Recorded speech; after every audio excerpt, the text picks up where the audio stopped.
morning, everybody. Welcome to a GSA webinar on our advised and revised approach to professional development. So thank you very much for joining us today.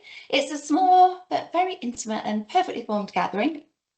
So we'd like to make it as interactive as possible. So if you do have any questions, please put it in the chat or put a digital hand up at any point, and we will aim to answer those questions for you. So I will quickly do introductions. So my name is Kerry Hallard. I'm the Chief Exec here at the GSA, and I'm joined by my esteemed colleague, Chris Holwood, who is our Associate Director of Professional Development and has been the architect of, I'd like to say much, but probably all of GSA's professional development over the last 2 decades. Blimey, goodness me, Chris.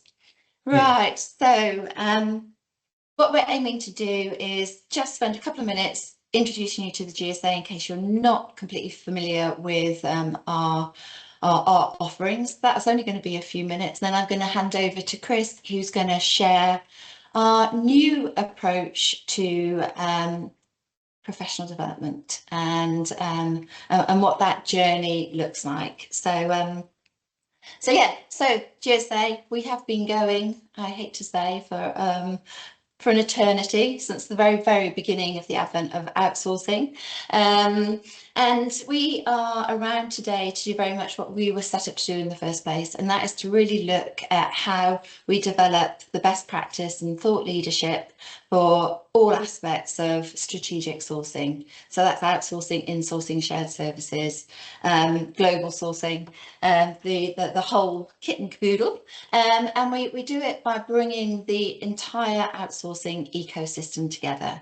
So our membership community is 10,000 strong, but it covers everything from the buy-side organisations and lots of roles there within the buy-side organisation, those that are completely dedicated full-time to strategic sourcing, and those that actually might have outsourcing as side of desk for them.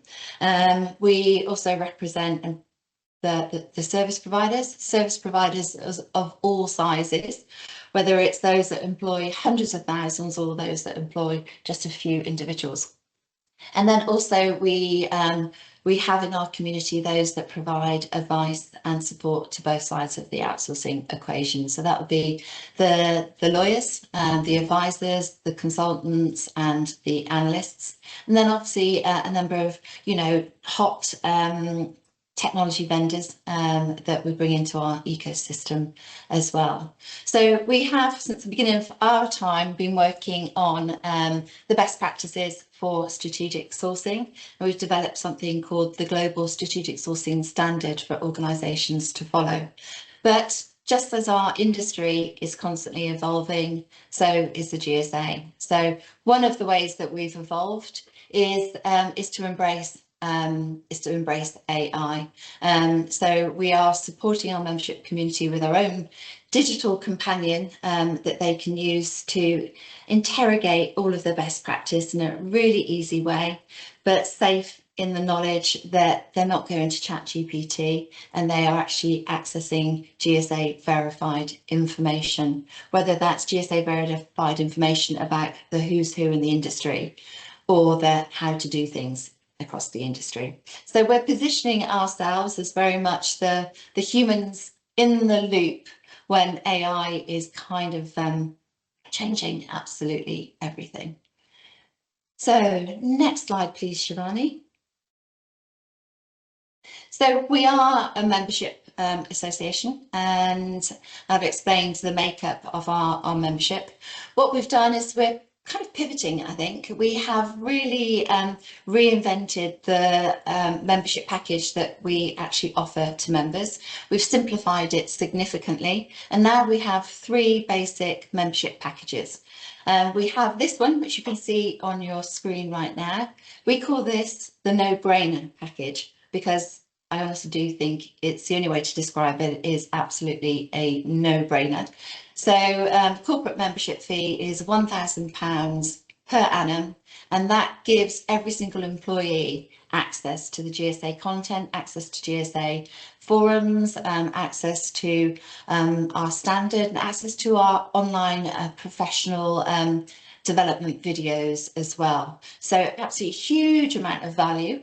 And you know, I describe it as you get more value for 1 year for the price of half a day's consultancy elsewhere. So we have the no-brainer package, then we have our premium membership package, and then we have our strategic partner packages as well. So there's ways to get involved with the GSA, but this is our absolute entry level membership, which does, as I say, already give you some of our online professional development included.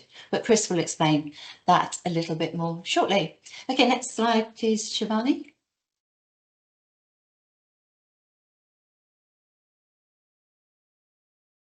We recognise that different members of our community want different things from the GSA. So we do offer upskilling, networking, lots and lots of peer-to-peer forums, and then obviously opportunities to share and demonstrate, you know, thought leadership and best practices, whether that's through our awards programme or by getting onto our global stage and sharing that thought leadership. We have a number of live forums at the moment that are all sort of reinforcing our best practice and feed into our professional development. So just to give you a little bit of a steer as to the sort of subjects that we are working on collaboratively with our membership community, is we've got a contracting work stream. We're massively strong advocates of standardisation. So we have industry standard terms. So we have industry standard terms for the NDA, we have industry standard terms for an IT and professional services framework agreement. Right now we are working on changing and updating our industry standard terms so that they cater for how do you bring AI into your contract, so contracting for AI. We've got a forum that's looking at service as software. This is really looking at the move from organisations buying their services based on a FTE model, so paying for people by salary effectively, to actually paying for people that are actually augmented by technology now, whether that be automation or whether that be AI. We're seeing a shift where contracts are now becoming much more outcome based as people as organisations are focused on buying specific deliverables that are delivered by people augmented by technology. So a massive shift there in the industry that we're working on the best practice for. We have a lot of work on sustainability, have lots of best practice on supplier diversity. We recently, earlier this year, launched our best practice on how you do agile sourcing. So we're very aware that sometimes we want different models for how we actually go to market rather than the traditional RFP approach, which obviously is a little bit more easier to do, possible to do in the private sector. And we're constantly looking at what's actually happening all around the world with the shift in geographies that people are using and certainly have been using post-pandemic. Okay, thanks, Shivani. Next slide. So yes, sorry, I went a bit early, very excited about our digital companion. But yes, as I said, all of our best practice, all of our thought leadership can be interrogated using the GSA's digital companion, which pops up on the homepage of our website. So all of that's available to support everyone's understanding of everything to do with strategic sourcing best practices. Okay, next slide, please. So, as I said, we are evolving to all of the outsourcing industry changes and challenges, and we're doing that through these forums and through all the thought leadership that we're developing. But as I said, we've also evolved the way that we approach professional development for the talent in our community. So at this point, I'm going to hand over to Chris Holwood, who's going to share exactly what we're doing and how we're evolving. Thanks, Chris. Thanks, Kerry. Good morning, everyone. Thanks for joining this webinar. I'm quite excited about all of this, I've been talking for years and years and years about the nature of outsourcing.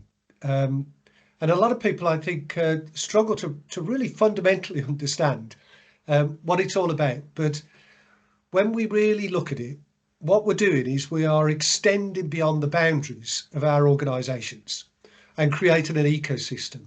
That's what we're doing.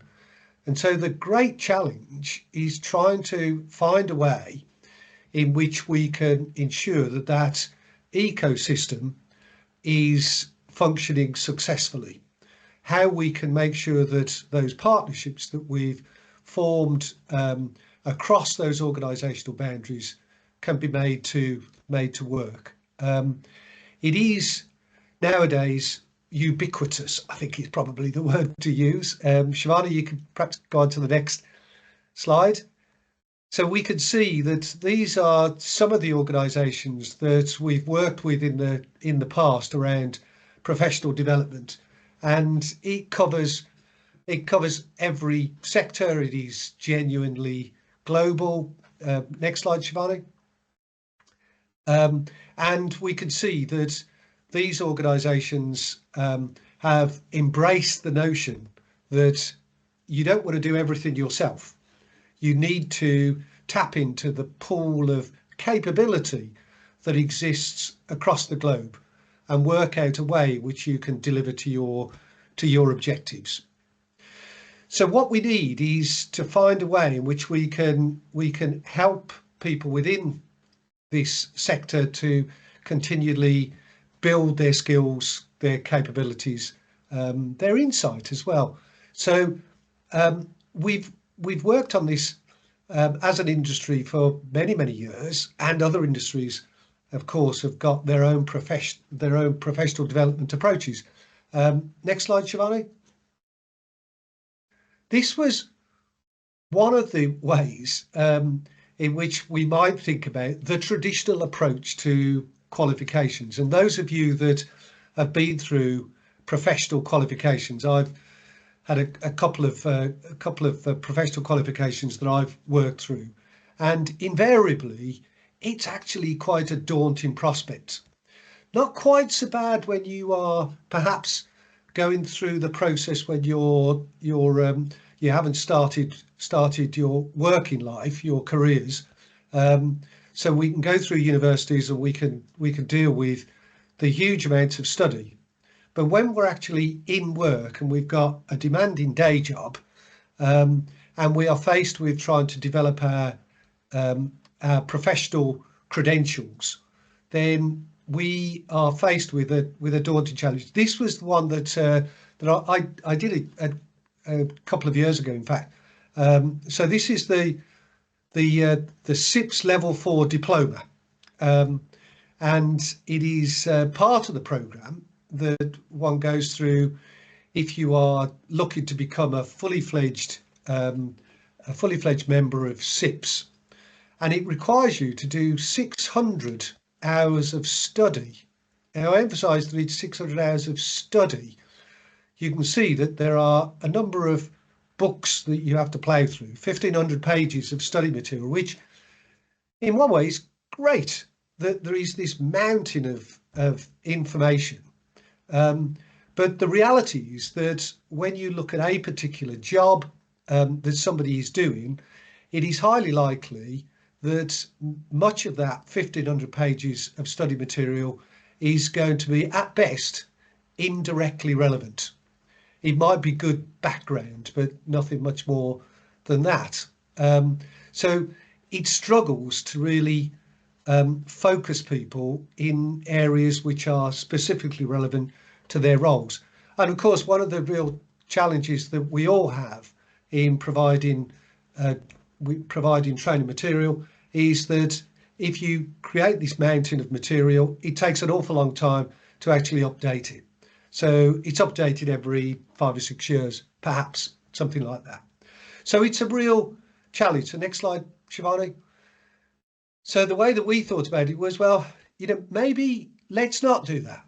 Let's try to think of a different way in which we might be able to think about how we can develop a capability. So next slide, Shivani.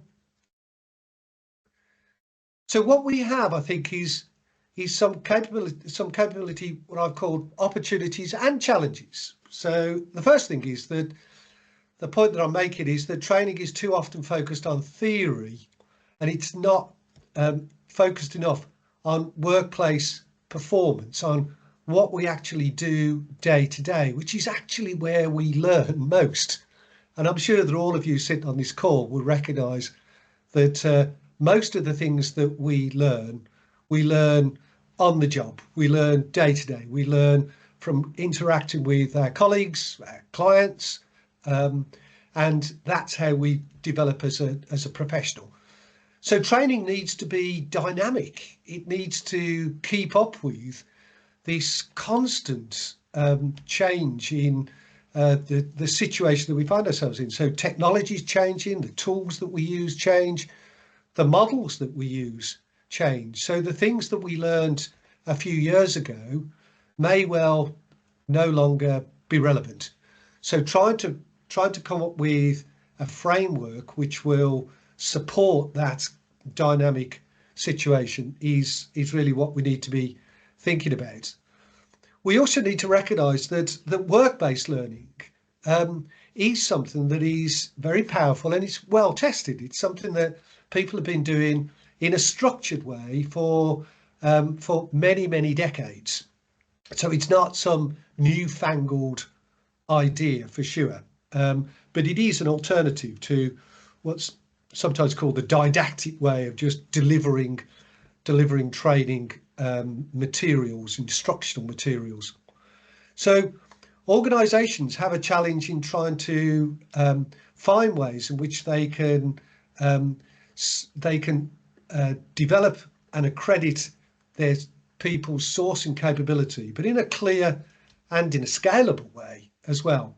And professionals need a recognised route for progression. They need to see that they are moving forward in their careers. Next slide, Giovanni. So this is the GSA outsourcing capability and insight framework. So it's anchored on the global strategic sourcing standard, which is a set of guidelines. It isn't entirely prescriptive, because we've always recognised that in order to ensure that this ecosystem actually works, what we need is to have the fundamental foundational knowledge for sure, but we need to have experience. We need to have people who have experience and can build insight so that we can find ways of making these arrangements work.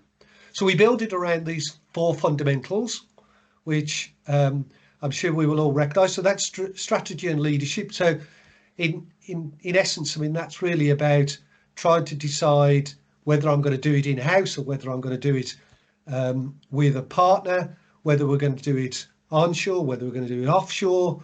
So really trying to understand, why am I choosing this particular approach to sourcing?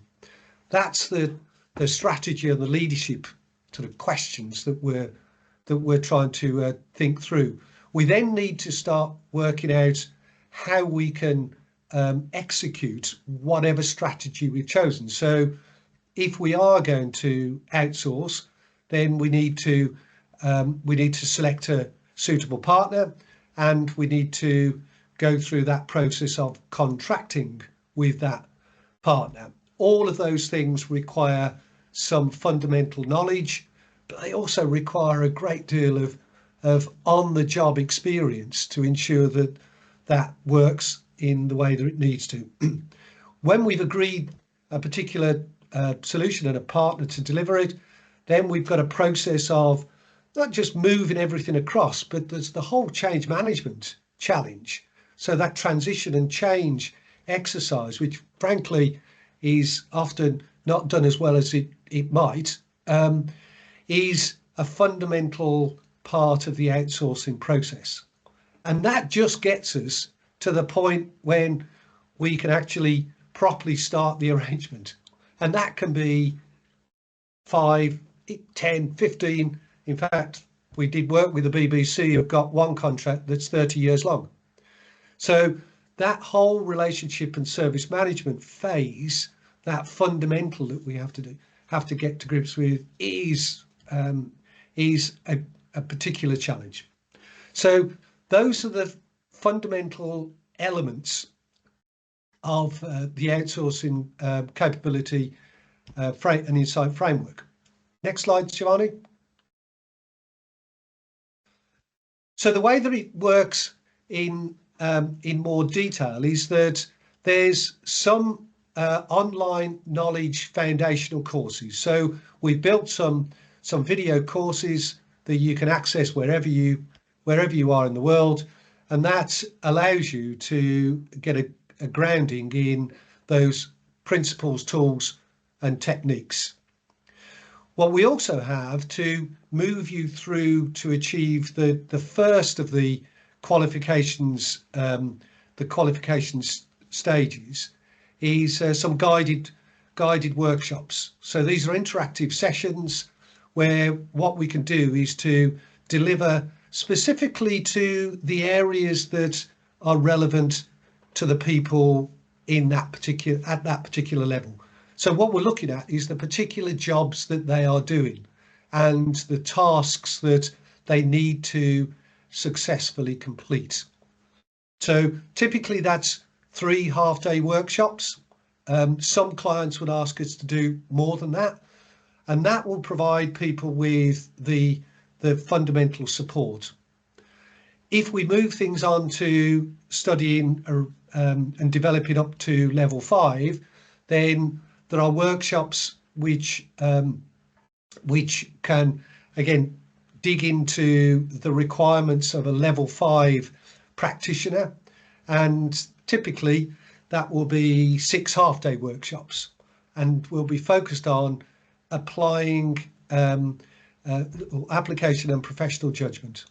And then the final level is the one which is for the most senior people within the outsourcing arrangements, and that would be level 7, which is actually kind of master's degree level.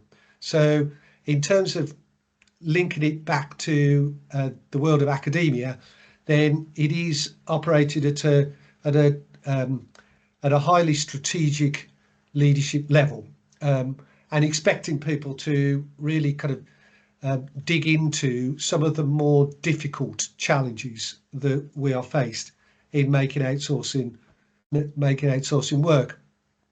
So what we're trying to do with all of these stages is to focus back on the application in the workplace. So learners are applying their learning, they're gathering evidence and demonstrating that they are achieving outcomes within the jobs that they actually do. So the assessment at all of those 3 levels is based on portfolios of authentic work evidence, reviewed against the GSA standards. Next slide, Giovanni.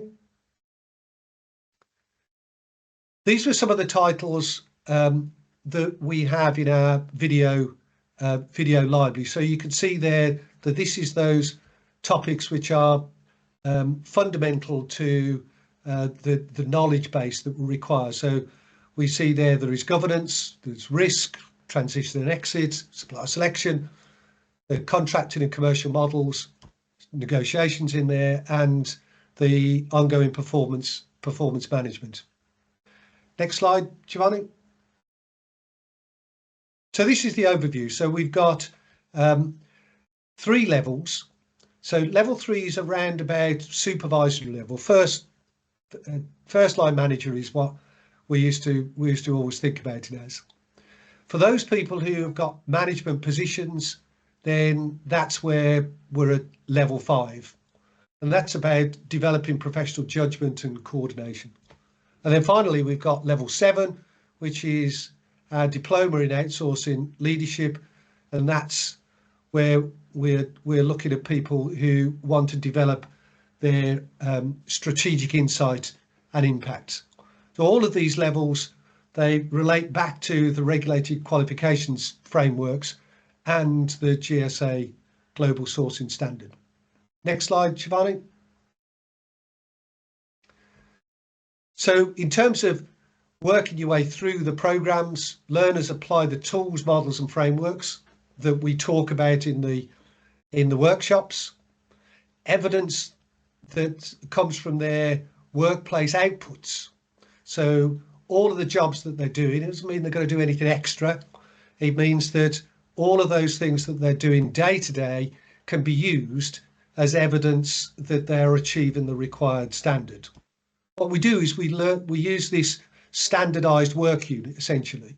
So work-based learning hours is the way we describe it, which enables us to quantify the amount of work that they've been doing in order to achieve the outputs that they are demonstrating, that they're trying to evidence.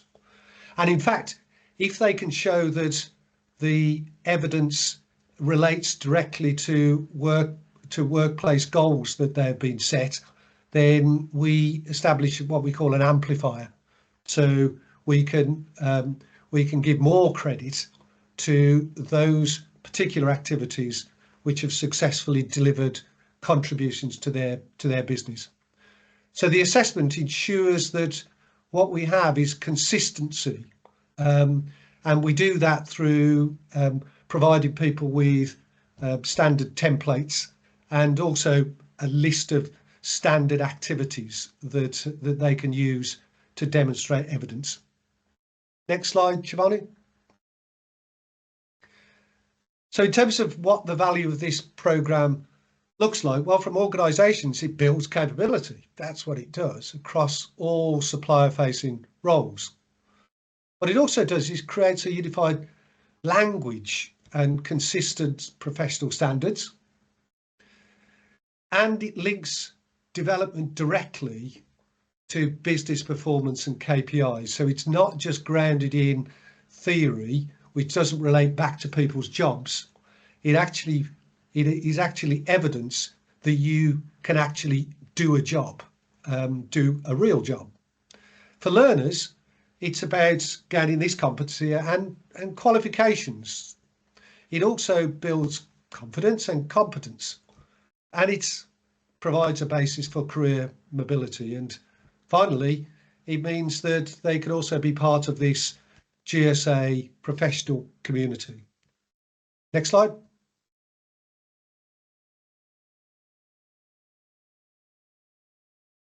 So in essence, what we're proposing is that rather than expecting people to demonstrate their credentials by providing evidence that they've read lots of books, what we're suggesting is that we need to get people to provide evidence that they are competent professionals by demonstrating that they are successfully doing a job, that they are successfully doing the tasks that typical jobs within the outsourcing world actually require.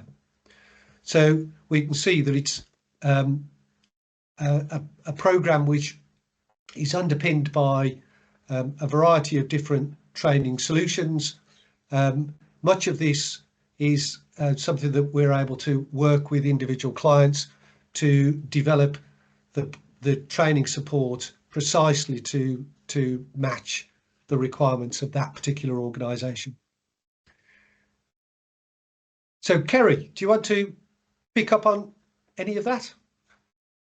Yeah, thanks, Chris. I think one area that I'd like to pick up on is this approach to work-based learning. We've always been a massive advocate right from the very beginning.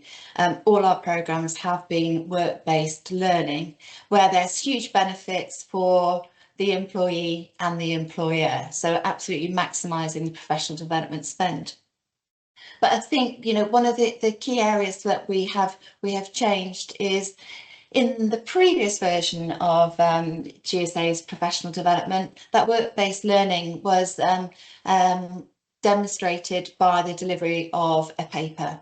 And those papers were assessed by our assessment team to validate and that they were worthy of a level of qualification. Now, of course, in this world of AI, AI can develop and deliver and write very, very good papers. And how do you actually know that that paper's not been, it's been written by the student rather than being partially, massively written by AI? So we have pivoted and we've made this move to a different approach of assessment, as Chris has explained. So I don't know if you want to pick up on that a little bit more, Chris. Yeah, no, thanks for that, because that's such an important issue, not just within the world of outsourcing professional development. This is a major issue for any providers of education, whether it's workplace training or academic education. The prominence of and the capabilities of AI means that it is incredibly difficult to feel confident that a student is actually or has actually learned what you hope they have learned, because they can simply use AI to deliver the evidence that you're looking for. So we're really going back to those models that people, again, on this call may well be familiar with, but it's very much the kind of vocational learning approach, the whole notion of the apprenticeship approach, where what somebody would do would be to work alongside a master who would expect them to be able to demonstrate that they could actually cut this piece of wood successfully and to the right measures, in order to contribute to making a table. So the master would actually have to see that that's the way that the apprentice was able to do that. So it becomes much more a kind of hands-on approach, if you will. And this program and this approach to accreditation of learning is entirely about looking at ways in which we can go back to that process of people needing to demonstrate they can actually do the job. So it's not an indirect way of demonstrating because I've read lots of books and I can write a paper. One of the other thoughts as well is that when we were asking people to write papers, and I've assessed hundreds of them, literally hundreds and hundreds of them over the years. But all of those papers required blood, sweat and tears, because people were having to write a few thousand words, and all of the work that goes into researching those papers, but they were having to do that whilst doing a day job. And when you think about it, every single day, people are generating evidence that they can do work, that they can do things. And all that we're suggesting is that rather than developing something else, why don't you just use that as evidence? That's the whole fundamental principle. Does that make any sense? It makes complete sense to me, but I kind of know it. So probably we should just if we could take the slides away, Shivani, and just ask if there are any questions or comments or observations from the floor. Any questions? Put a digital hand up and ask, or does that all make complete sense? I'd like to summarise it in that, our approach is a community-driven approach, a collaborative approach via the membership base. So you get a degree of access to the thought leadership, the ongoing forums, and of course our library of video content is available to members at the no-brainer package and above. But then there is a whole host of bespoke services and programs that we can offer on top of those, depending on what your requirement is, whether your requirement's for one individual or whether your requirement is for a whole team. So we've currently got one law firm putting 80 people through the online training at this point. but we're equally working with a major insurance company on what might be the competences and capabilities they need for their team for the future. So the programmes of work that we do and get involved in can be very diverse, and we equally do one-man bands. So so just probably wanted to give a little bit more description on that. So Lisa, you're the only person that's on video. Have you got a question or a comment? Hello. Yes, Kerry, that was great. And I totally agree about the need for training to be relevant and work-based. And what Chris said there about almost about, sorry, I'm in a bit of a noisy place, about going back to almost the whole idea of an apprenticeship. It kind of aligns with like going back to traditional wisdom in other areas, like, you know, the ecology and so on. So everything you're saying, it just makes sense. It sounds great. Excellent. Good. I'm always kind of, I never know whether to ask this question, but I was interested to see whether, in fact, anybody on the call thinks there's some aspects of this that might be difficult or might not work. That I'm always kind of quite keen to see whether there's people that feel that there are some flaws in this process. Are there any challenges that anybody has? Might be nice if there weren't. Everybody thinks that it would all work well. I'm going to pick on people I know. So Wayne, are you able to unmute yourself and share your challenges at the moment? Hey, Wayne. Hi, I'm muted. Ignore me. I've got nursing a cold, so bear with me. Hope you feel better. Yeah, have you got any, you know, have you got any experience of work-based learning yourself? Is that an approach that you're interested in, or are you, you know, more a manual kind of reader and a learner?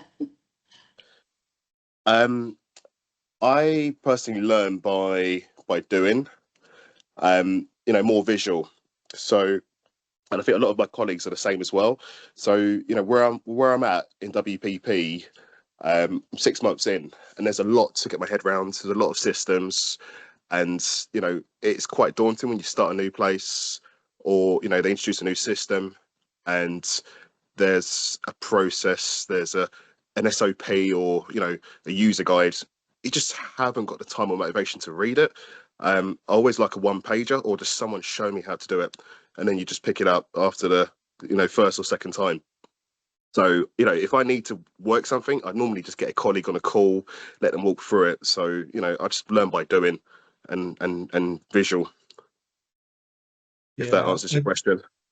I mean, Wayne, yeah, thanks for that, because that's been my experience for many years of working with professionals, that many people just don't have a learning style, which is to kind of sit down and read loads of books, SOPs or whatever it might be, and then go and do the job.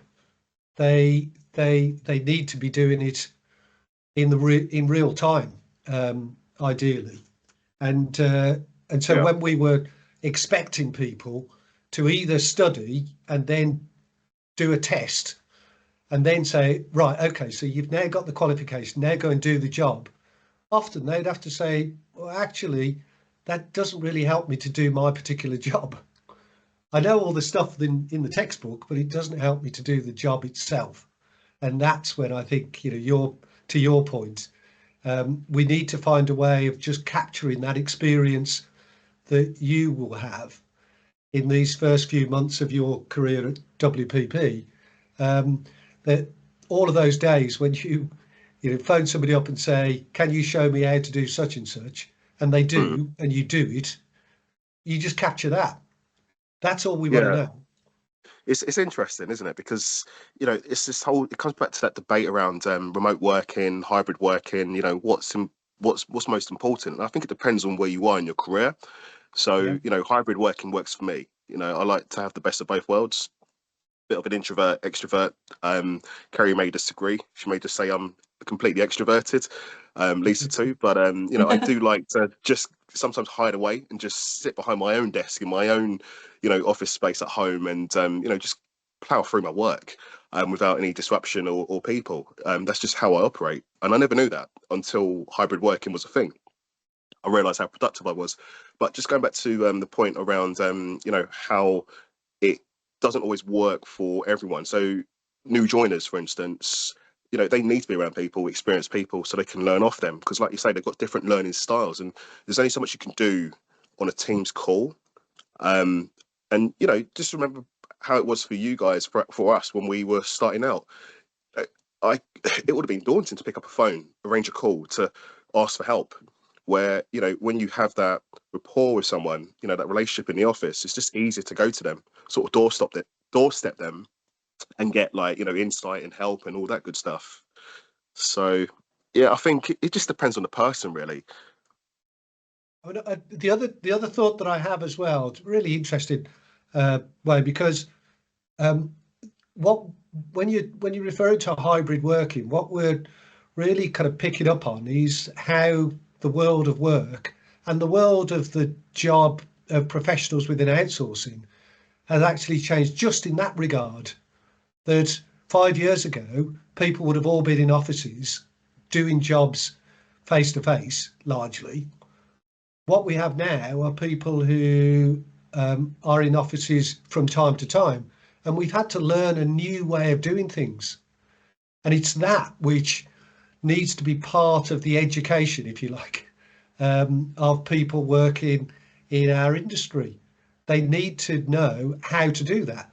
But when it comes to credentials, what I would want to know is Wayne able to do that? You know, what evidence is there that you can successfully work in a hybrid environment? And that's Yeah. I think where this becomes really interesting. You can read about it all you like, Mm. and you know the principles, but can you do it? I mean, clearly it seems that you can, but what evidence would you provide? And that's what we're trying to dig into. Yeah, and I think, you know, it's a trust thing, isn't it? You know, I think management just need to Yeah. be a bit more open-minded and just trust their staff, their employees, to have that flexibility. I mean, look, you've got to think about the generation, the younger generation now, and what their motivations are and what they want, right? It's a throwaway culture as well. So, you know, you're only gonna, like, pique their interests for so long before they move on anyway. So I think, you know, hybrid is here to stay. It should be here to stay. Um, and you know, it's all about, you know, trusting your employees as well. If they're not performing, well, then, you know, then you need to have a conversation. If it's because they're not in front of the right people, they're not in the office, you know, I think you need to manage it.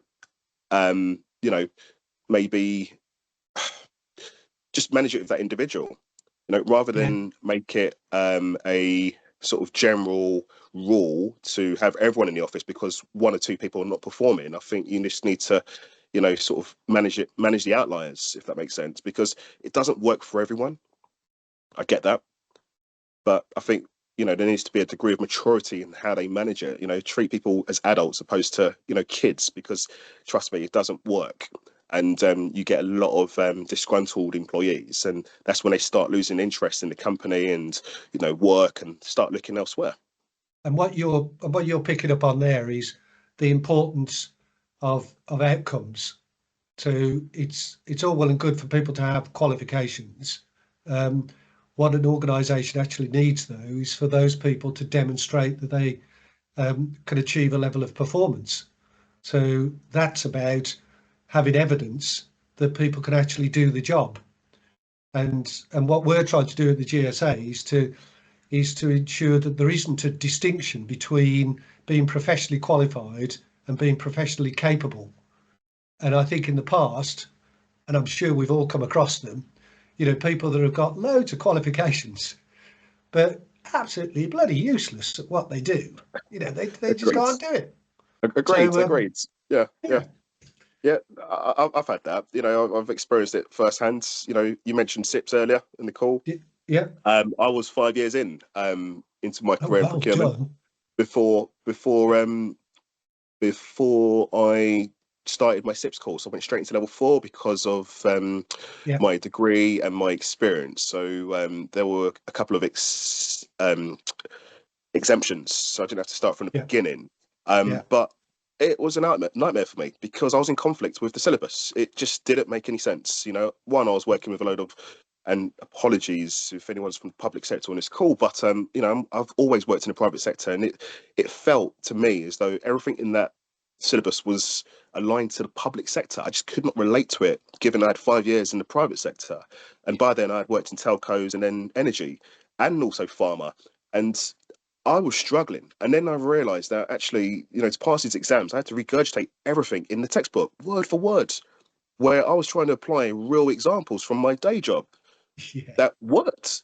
And in the end, I just gave up. Level 4, I did not finish it because I could not pass the exams. And I'm good at passing exams. I've always been good at passing exams, but I was in conflict with SIPs, so I never revisited it. And it bugged me for ages, to the point where, you know what, it never really affected my growth or where what I've been able to achieve. I think experience trumps qualifications, in my opinion. It depends on the sector and industry that you work in. But when I'm recruiting for someone, I look for the attitude. I look for the experience over the qualifications. You know, you only got to look at your CV as well. You know, I remember when it was like half a page at the very top, you know, of your education, what you've achieved, what you've done. Yeah. And I've done, you know, I went to university, got my degree. Now it's just one line at the bottom. No one ever talks about it. That's 20 years after I graduated, right? Over 20 years ago. And it hurts because you think, oh, I've spent all that money and all that time. But I mean, I'm not saying it's not worth it. It is. It was back then. Now it's debatable. But I'm just saying that when you get the experience, I think that trumps the qualification in my industry. Yeah. I mean, you know, you're preaching to the choir, I think, Wayne, because you know, we recognise that there's a need for that fundamental knowledge.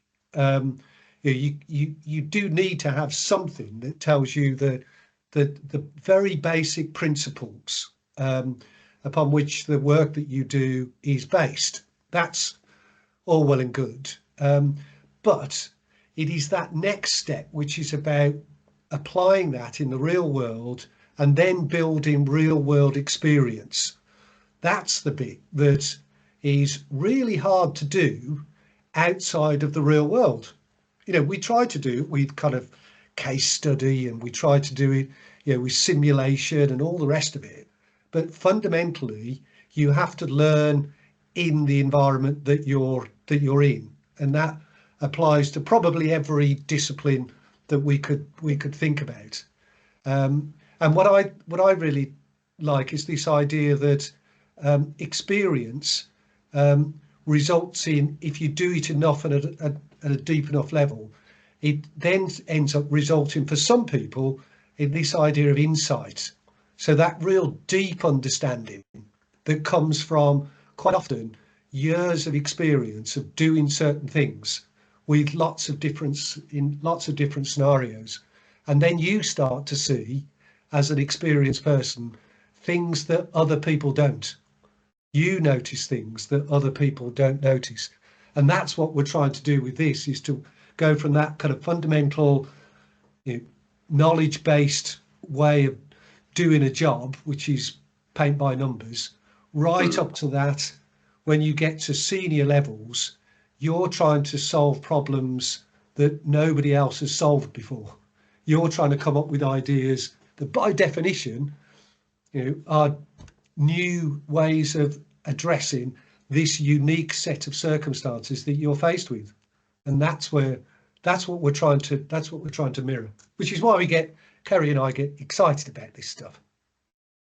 Yeah, no, it is good. It is good because you know, you work with a bunch of people. You could be in the same role, but you know, everyone's different in terms of, you know, what motivates them. I mean, personally, you know, as Kerry knows, you know, you cannot put me in a single box, right? My role is a technology procurement lead, but you know, I'm interested in everything, you know, how the business runs. But that's just how, you know, I'm wired. Not everyone's like that. They just want to do, you know, a very linear, you know, role, and that's fine. You need people like that, right? You get different types of workers. So I think it will it won't appeal to everyone, but that's okay as well, because you kind of need your different types of workers, right? I forgot what the model's called, but I think it's important to recognise that too. Yeah, I agree with that. Kerry, sorry, I feel as though Wade and I are having a great conversation here, and that we're No, I think everyone's we're listening. excluding everybody else. No, hopefully everyone's listening in. I'd be interested to see if anyone's got any other sort of like comments or observations. Mark, are you able to unmute yourself and chime in? It's always a risk when you ask. Yeah. Yeah. Hi there, Kerry. Hi, team. Really valuable. I like the approach. I think it's important to have those different levels that you've got. Obviously, for people like myself who've led multiple procurement activities and outsourcing deals for a long time, we're probably moving up towards that kind of strategic thinking level, and really trying to help organizations not just on a deal by deal basis, but a deal strategy basis. It may not just be quote one outsourcing relationship. It might be a whole ecosystem, staff augmentation relationships, like multiple partners, predominantly for myself across the IT and technology stack, but it could be more broadly than that. So at that level, it could be, really trying to understand how to help optimize the entire sourcing landscape for a business. But I think it's important to have those more entry level qualifications, because a lot of the roles, particularly in outsourcing, a lot of people are involved in outsourcing, but let's say more tangentially to their day-to-day role. It's not what they're doing full time. It might be, as you've mentioned, a legal individual who has many other functions, but maybe sourcing is one of the many contract types that they manage. So understanding that role is important. It might be an IT leader who's perhaps more on the technology side and delivery, but again, they want to understand more on the sourcing. They maybe don't own the whole strategy, but maybe they're more of a operations delivery type function. So I think having those different levels makes a lot of sense.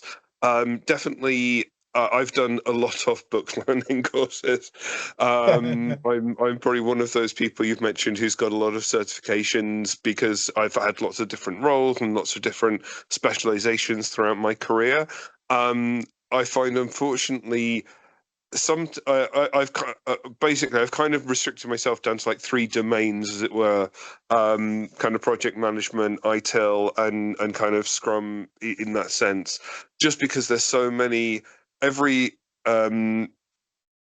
domain is kind of codifying its own language, right? Codifying its own structure and its own qualifications.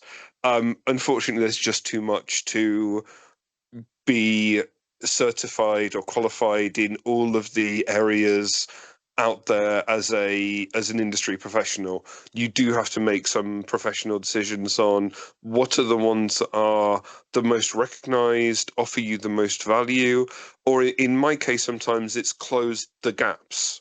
Help inform you in areas that you need more codified language and more structural understanding of how things should be delivered.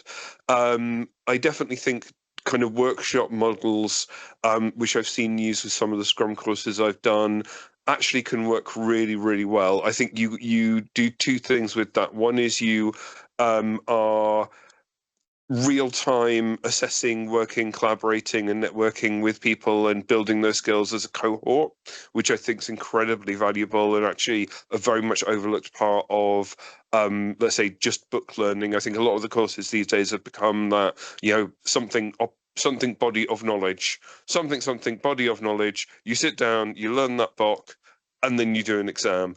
And what that can miss sometimes is great. You're good at regurgitating knowledge, as we said earlier, but the how to use it and the situational use and the, hey, I come from this background and we do this. I come from that background and we do that.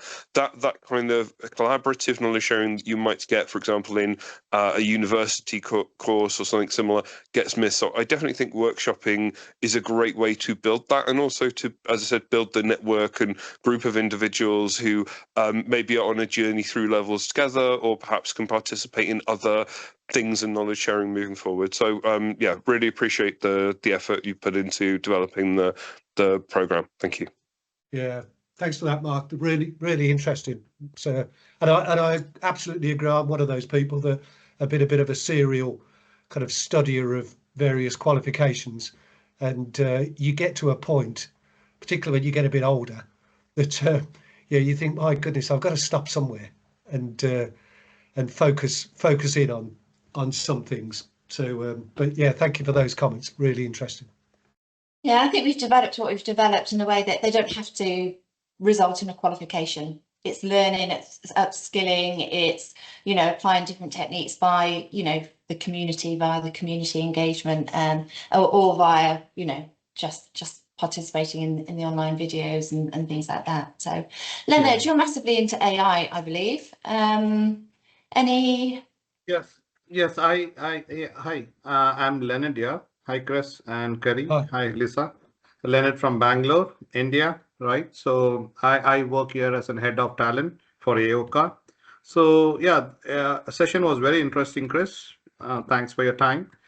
I had one question, right, in terms of learning pathway. That is, how does GSA measures, right, the skill uplift or you know, the ROI from these you know, learning programs? Any thoughts on it? Yeah, I mean, I think there's two things really, because these focus in on work-based performance. What we're really talking about is a program that is directly concerned with contributing to workplace goals. So the return on investment is about capturing exactly what it is that people have done, and being able to see the extent to which that's contributing to their business. So it's, in the past, I think we've kind of ignored that, or you know, we've tried to find a way in which we can capture people's progress through a body of knowledge, rather than capturing their progress through their contribution to their workplace goals. So doing that, I think, means that necessarily you're capturing the contribution to their business, and you can compare that to the amount the amount of money that they've actually had to pay for the training course itself. So so I think it absolutely does, in a very obvious and very clear way, look at how people are actually contributing to their business. And in addition to that, we do always go to all of the students to actually ask them to assess what value they perceive that they've had from training and upskilling through the GSA. So it's not really a net promoter score, but we do assess their feedback as to the value add that they've gained. So I'm just conscious Thank that we've got to 11 o'clock.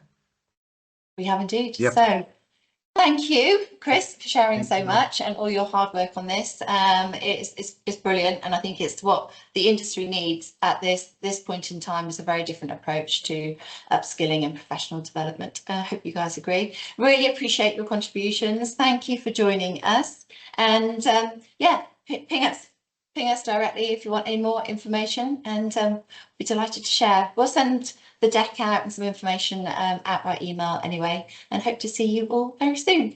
Thank you so much.